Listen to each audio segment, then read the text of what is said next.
COVID-19 merupakan salah satu penyakit yang ditularkan melalui droplet atau percikan air liur. Droplet ini diproduksi pada saat kita berbicara, batuk, maupun bersin. Batuk dan bersin menjadi sumber penularan penyakit infeksi pernafasan paling tinggi, termasuk pada kasus COVID-19.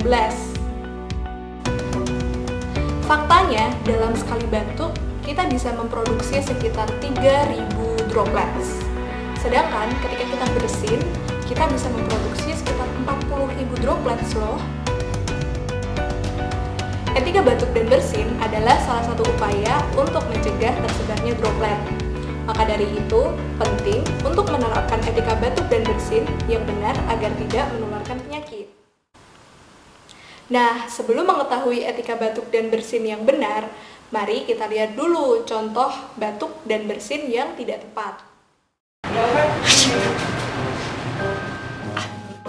Contoh yang pertama ini adalah cara bersin yang salah, karena tidak menutup mulut dan hidung, sehingga droplet dapat menyebar di udara dan jatuh menempel pada permukaan benda di sekitarnya.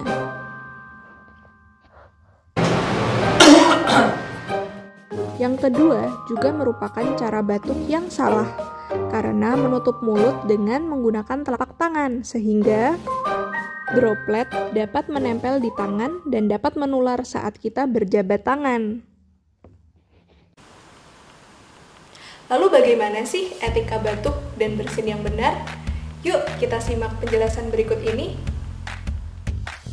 Pertama, sebaiknya gunakan masker untuk menghindari penyebaran droplet ke udara bebas.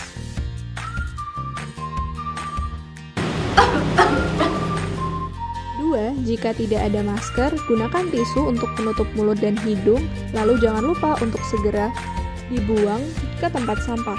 Jangan lupa juga untuk selalu mencuci tangan setelah membuang tisu.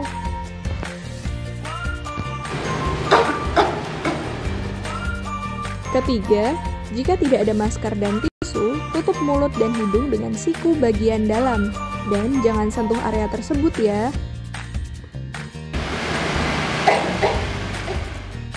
Nah, sudah jelaskan bagaimana etika batuk dan bersin yang benar? Yuk kita praktekkan bersama-sama dan jangan sampai kita menularkan penyakit.